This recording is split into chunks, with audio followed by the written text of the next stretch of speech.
Nosso programa já está de volta. Falei que era rapidinho, vocês viram já de passagem aqui quem está conosco.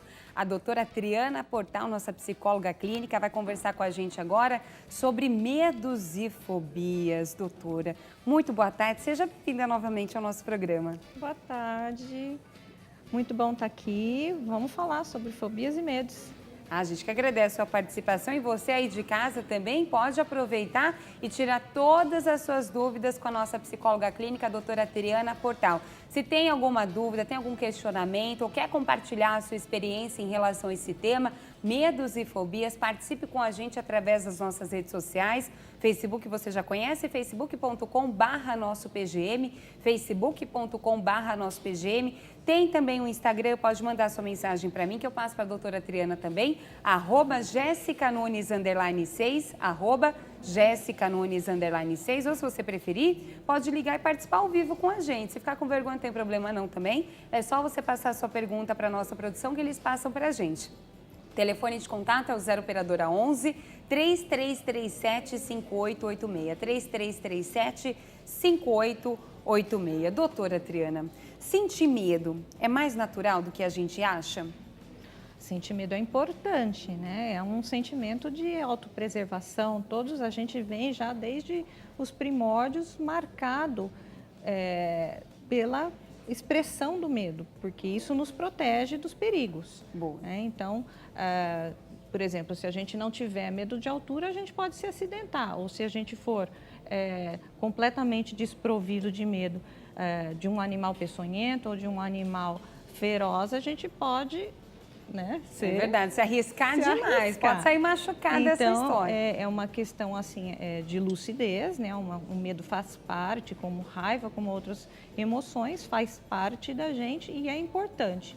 Mas ele é importante dentro de um limite, né? Esse medo ele tem que servir para nos defender dos perigos, mas não para impedir que a gente faça as coisas do nosso dia a dia, que limite a nossa vida. Eu acho que isso já responde a próxima pergunta que eu estava pensando, doutora, que era como que a gente pode diferenciar, então, o medo de uma fobia? É realmente esse limite que vai distanciar um do outro? Sim, sim. A fobia, ela é o medo exacerbado, é quando esse medo é muito intenso, quando esse medo, ele te impede de fazer coisas que você deveria, gostaria de fazer. Quando esse medo, ele faz parte da sua vida, ele não é uma coisa transitória. Então, a gente fala assim, 6 meses passando o mesmo medo, né? Como se um dado para diagnóstico. Por quê? Porque você pode ter um medo transitório, você acabou de sofrer um pequeno acidente, você vai ficar mais hipervigilante. Então, por exemplo, no trânsito, ou você está num estado em que tem descargas atmosféricas, ou você vem um furacão, por exemplo, anuncia na TV que vai passar. Você vai ficar apreensivo e com medo daquele problema que pode acontecer. Mas passou o furacão passou, tudo bem, agora voltamos à vida normal. Então, tem medos que a gente tem que são transitórios. Perfeito. Mas quando aquele medo é fixo na sua vida, ele permanece ali. Então, ele juntamente com a intensidade, se ele te traz ansiedade, sofrimento, aí a gente está falando de uma fobia. Perfeito, deu para entender Porque, por direitinho. exemplo, a gente tem medo de várias coisas. Eu tenho medo de altura, mas eu viajo de avião, eu subo elevadores, faço as coisas. Você consegue viver com esse medo? Eu não gosto, por exemplo, de chegar num parapeito e olhar lá embaixo. Eu também não, doutor. Né? Dá já aquele uma vertigem. mal-estar, mas eu consigo fazer isso. Né? Eu Perfeito. consigo estar num prédio, fazer uma viagem de avião. Então, a gente tem os nossos medos e cada um tem, geralmente, algum tipo específico de medo. Né? Então, mas são os nossos medos diários. Agora, quando ele fica muito intenso, exacerbado, desproporcional ao perigo, né? Então, se eu digo para você, olha, você vai sair numa região perigosa da cidade à noite, é lógico que você deve ter medo. Né? Agora, tem que ficar em alerta, né? Sim, mas se você tem medo em todas as regiões, em todos os horários, aí a gente está falando já que é uma coisa mais patológica. Normalmente, essa fobia surge por causa de algum trauma ou não? Ela pode aparecer, não sei, por um fator genético, por exemplo? Olha, muitas fobias, elas acabam se desenvolvendo depois que a pessoa tem uma vivência traumática, tá? Pode ser uma vivência pessoal, ela pode assistir uma situação, ela viu alguém, por exemplo, se acidentar ou alguém ser assaltado, alguma coisa que ela presenciou, mas muitas pessoas não sabem localizar, pensar de onde vem a fobia delas. É uma coisa meio inexplicada para a pessoa.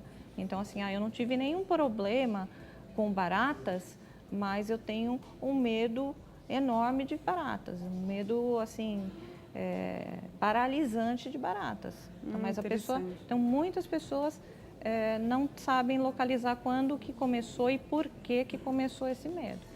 Mas tem assim, alguma idade assim mais comum, doutora, que ela costuma aparecer, as fobias? Sim, as fobias costumam acontecer na infância, né? Começam na infância, entre 7 e 11 anos, mas uma média dos 10 anos.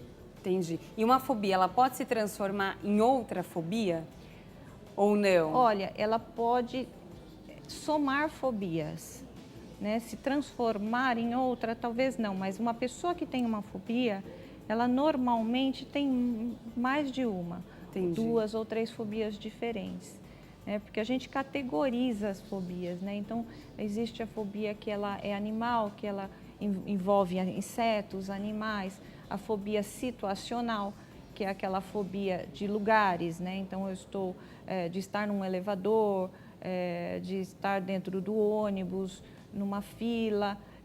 Existem as fobias que elas são relacionadas à questão dos efeitos naturais, então de chuva, tempestade, trovão. Nossa, existem muitas. Sim, são categorias, mas não deixa de ser o mesmo fenômeno que causa intensa ansiedade e medo na pessoa. Perfeito. E desenvolve já uma hipervigilância, então a pessoa muitas vezes só de pensar nesse estímulo fóbico, que seria a coisa da qual ela tem medo, ela já tem reações. Os sintomas já aparecem. Os sintomas já aparecem. Então, muitas vezes falar, ouvir, ver uma fotografia, depende da gravidade que se encontra, né, esse quadro fóbico, mas a pessoa já é acionado, o medo já aciona uma reação automaticamente para a pessoa. Perfeito. Doutor, e fobia tem cura? Fobia tem tratamento. Tratamento. Fobia tem cura, assim, quando ela começa sempre na infância, como eu te disse, ela pode começar na idade adulta, mas quando ela começa na infância, a gente tem uma prevalência grande na adolescência também de fobias. Quando quando ela tem uma remissão dentro da infância mesmo ou da adolescência, aí ela tende a não recidivar. Mas se essa fobia que começou lá na infância, ela persiste até a vida adulta, a gente considera que ela é bastante cronificada e que ela é de difícil manejo.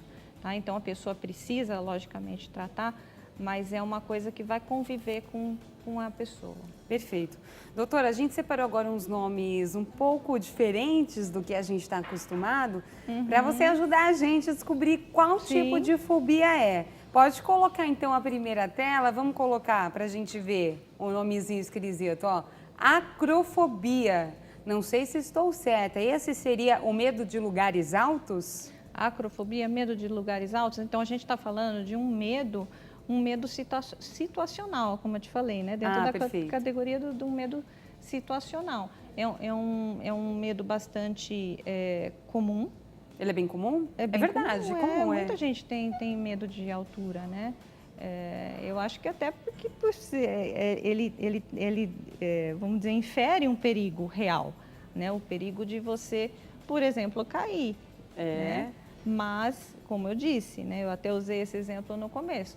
O medo de altura é comum, a gente se vê muito, mas você não pode deixar de fazer as suas atividades diárias, o que te acontece por causa do medo de altura, por exemplo. Hoje em dia, na cidade de São Paulo, de onde a gente está falando, né, muitos prédios tem aquela janela que é toda de vidro. É verdade. Né? Então, imagine você tem uma possibilidade de emprego num lugar desse e colocam a sua mesa ali. Né? A pessoa que tem uma fobia, ela pode até negar nossa, doutora, eu nunca parei para pensar esse trabalho, porque aquilo para ela é uma coisa que ela não suporta. Né? Imagine um estímulo fóbico diariamente. Então, uma coisa que eu não citei, que também é critério diagnóstico para fobia, é a esquivativa. A esquivativa é quando a pessoa deixa de fazer certas coisas que ela precisa ou que ela gostaria de fazer para evitar situações em que ela está exposta ao estímulo fóbico. Nossa, que complicado isso, a pessoa vai deixar de fazer praticamente, é verdade. Ou então, por exemplo, né, ainda falando de trabalho, se você precisa, é uma pessoa que precisa viajar de avião por causa do trabalho, ela pode não aceitar uma promoção porque ela vai estar exposta a voar, que já é uma outra categoria de medo, mas também a altura entra nisso aí. O medo de voar tem a ver com o que a gente vai ver agora. Solta aí a tela para a gente ver. Olha o nomezinho que classifica o medo de voar, aerofobia. E tem tudo a ver, né? A gente percebeu que existem muitas consequências na questão profissional, realmente, mas além da questão profissional, eu acho que já interfere primeiro na mental.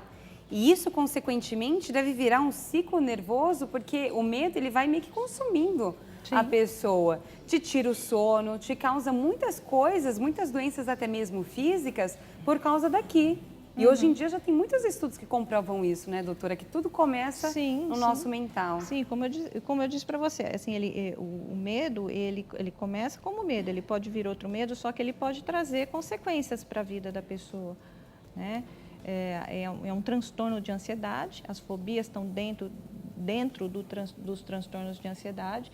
Então, a pessoa, ela, por exemplo, tem uma viagem marcada, ela já vai começar a sofrer, se é uma coisa que é difícil para ela vai começar a sofrer já do dia em que ela sabe que ela vai viajar. Então, se é daqui a um mês, ela vai passar um mês muito, nossa, imagina ficar muito um mês difícil, inteiro de ansiedade, preocupada.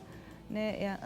Existe essa ansiedade antecipatória também, que é importante, né? Que a pessoa já sofre de antemão.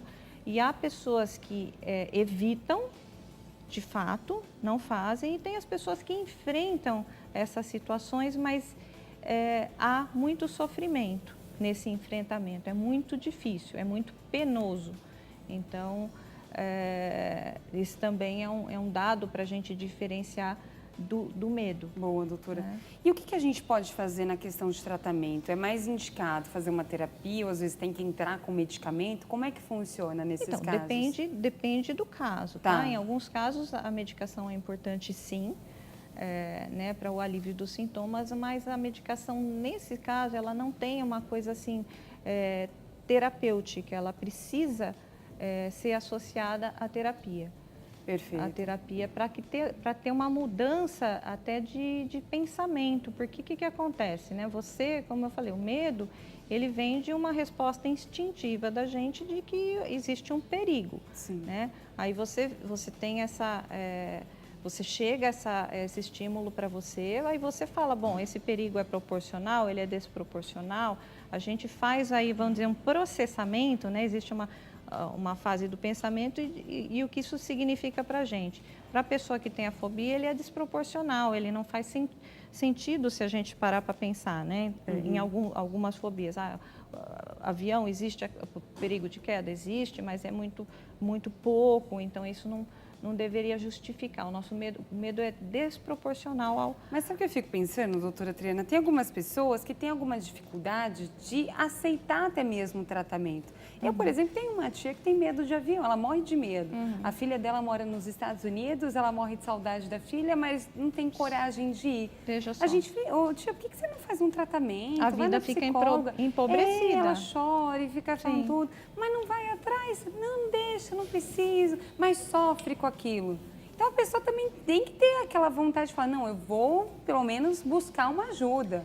Então, mas é que algumas fobias, por exemplo, elas trazem a pessoa para uma coisa de uma zona de conforto, de proteção, de que entendi. o tratamento, o que ele envolve? Né? Um tratamento bastante efetivo para as fobias é a terapia cognitivo-comportamental.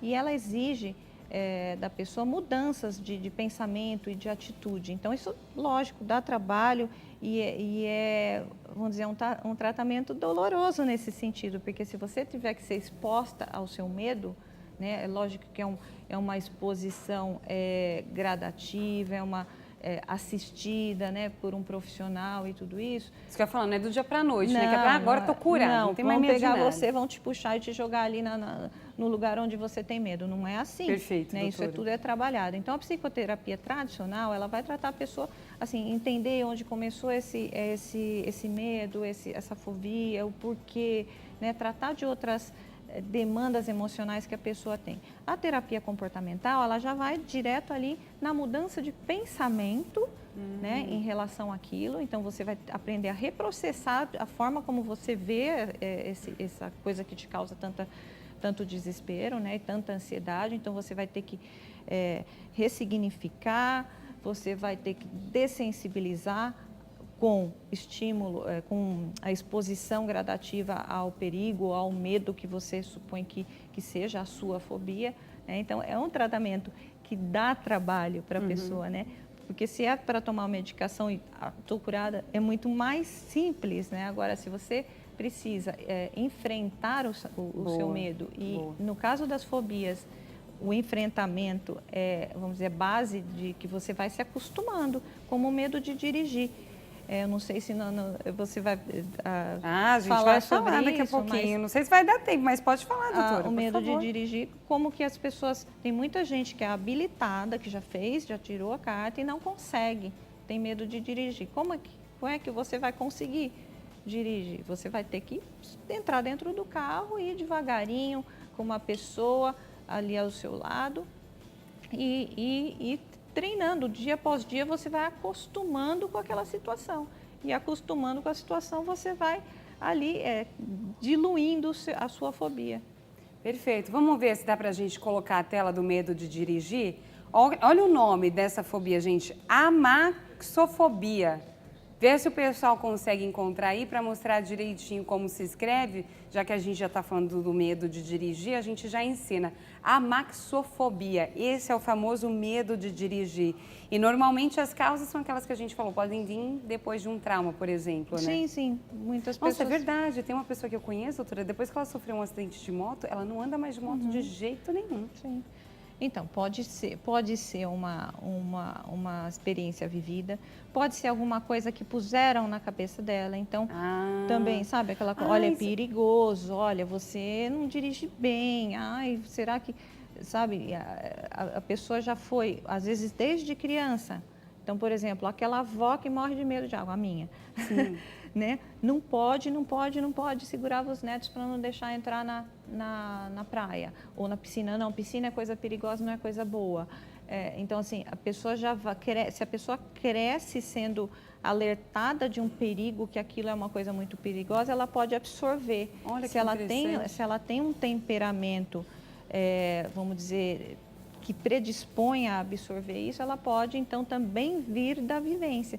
Se você pensar também, as fobias, elas mudam muito conforme a cultura. Verdade. Então, se você pensar na China, no Japão, onde eles consomem, na culinária deles, está incluído insetos que a gente normalmente morre de medo, né? Escorpião, cobra, enfim, não sei muito a fundo, mas eu sei que provavelmente lá essas pessoas não têm tanta sensibilidade em relação a insetos e animais. Né? Verdade. Então, isso muda muito. Então, se você vive numa região de muita violência, então você vai ser mais alerta e você vai ter mais propensão a fobias que se relacionam com situações. Nossa, doutora, você está me fazendo refletir sobre várias coisas que eu nunca parei para pensar. Não é? Então, e tem muda muito conforme a cultura, o ambiente, a cultura em que você vive. É verdade, eu até me lembrei, eu não lembro exatamente o nome do escritor, mas teve um livro que eu estava lendo, o autor explicava assim, você é um pedacinho ou 20% das 5 pessoas que estão mais próximas de você, para mostrar realmente o quanto as pessoas, a cultura, a situação em si, ela influencia no seu modo de ser, de viver, de entender a vida literalmente. Isso é interessante, tem tudo a ver. Eu já fui fazendo umas ligações aqui. Obrigada, doutora, gostei disso. Vamos ver então a nossa próxima tela, nossa próxima curiosidade. Pode colocar, por favor, aquafobia, ali certo, né, doutora? Aquafobia é medo de água, que a gente estava conversando, né, de relação à praia, não só praia, piscina. Às vezes, por mais que você saiba que tem uma profundidade significativa, que dá para você ficar em pé, tem gente que não entra de jeito nenhum, morre de medo. Sim. Isso é muito comum também? O medo de água? Você já teve muitos Olha, tratamentos assim, os pacientes? Não, de água não, de água não. A gente vê, eu acho que com uma certa frequência também, as pessoas que têm fobia em relação a sangue, procedimentos, Isso deve ser mais comum mesmo, agulhas, né? Eles fazem parte de uma mesma categoria. Entendi. Tá? Um dado interessante em relação a essa fobia, porque normalmente as fobias elas causam intensa ansiedade e o que acontece? A pessoa pode tremer, ela fica com uma sensação que vai perder o controle, pode ter ataques de pânico, tá? Em determinadas situações. Já quem tem essa fobia relacionada a sangue, a agulha e tudo isso, ela pode ter até desmaio, sabe? Síncope é um evento diferente, porque eu acho que é relacionado a alguma área do cérebro diferente, o acionamento desse perigo, então ela tende a desmaio ou quase desmaio. Eu achei interessante você falar isso, doutora, porque eu estava aqui pensando, por exemplo, o medo de água. Às vezes as crianças podem até comentar, não, eu tenho medo, por favor, não. E a gente vê, às vezes, o pai até empurrando, coloca a banho e empurra a criança. Isso, além de gerar um trauma, pode ter uma consequência muito maior para a criança, porque realmente ela não vai conseguir se sentir à vontade. Se ela já está falando que tem medo, tem que ir com calma. Acho que falta um pouquinho de paciência também em algumas situações, para não forçar demais a barra, porque aí você só vai alimentar aquele receio. Sem dúvida, isso pode até piorar. Porque é muito simples para o outro. Imagine, eu conheço quem tem a fobia de cachorro. Você fala, cachorro, um bichinho tão fofo, bonitinho. né? Como você vai ter medo de cachorro? Então, a pessoa subestima a fobia, o medo do outro. Então, a gente tem que ser capaz de se colocar no lugar. Então, pensa uma coisa que é bastante aversiva para você, né? E para a pessoa pode ser alguma coisa tola. Então, a gente nunca pode subestimar o sentimento do outro, até porque quando a gente fala de fobia, a gente está falando de uma coisa que é uma doença mesmo, que é uma coisa que é clinicamente tratada e tratável, né? Então, assim, não é uma simples frescura, a pessoa realmente sofre, a pessoa pode ter muito prejuízo na sua vida, em todos os âmbitos da vida, né? Então, prejuízo profissional, nos relacionamentos, tudo isso. Então, não é uma brincadeira, tem medo nada, vamos lá. Não é assim, né? Não pode, vou empurrar você dentro do elevador. Você pode precipitar uma crise, um ataque de pânico, por exemplo. Então, a gente tem que ter bastante respeito, né? Empatia, né? Empatia, é lógico, a gente tem sempre que motivar o outro a enfrentar os seus medos, os seus problemas, mas nesse caso, quando é uma fobia e é uma fobia muito intensa, ela precisa ser acompanhada por um profissional. Então, quando a gente fala o enfrentamento, não é um enfrentamento sozinho.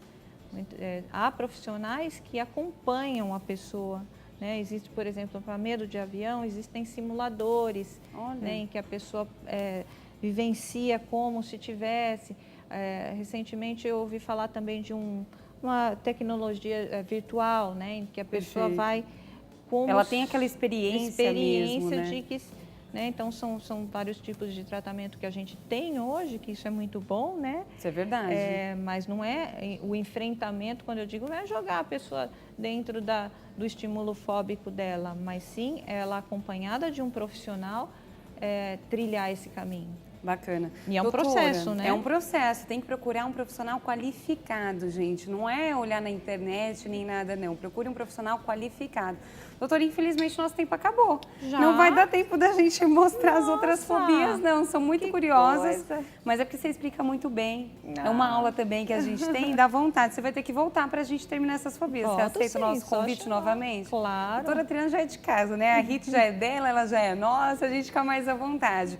Mas, ó, faz o seguinte, para você ainda que quer acompanhar o trabalho dela, tem alguma dúvida, eu vou passar para vocês o telefone de contato primeiro, dá para você tirar todas as suas dúvidas, que ela responde, eu tenho certeza, com todo amor e carinho. O telefone de contato é o 0 operadora 11 2767 6037. Vou repetir, 0 operadora 11 2767 6037. E no canal do YouTube também você encontra várias informações, vários vídeos legais também. É só colocar lá no YouTube, Portal Triana, que você encontra diversos vídeos informativos. Doutora, muito obrigada novamente, viu? Seja bem-vinda quando quiser ao nosso programa. Infelizmente, o nosso tempo acabou. Eu quero agradecer desde já a sua participação, sua audiência. Vou deixar vocês muito bem acompanhados agora com Consulta ao Doutor com a apresentadora Denise Luque. Um beijo e fiquem com Deus.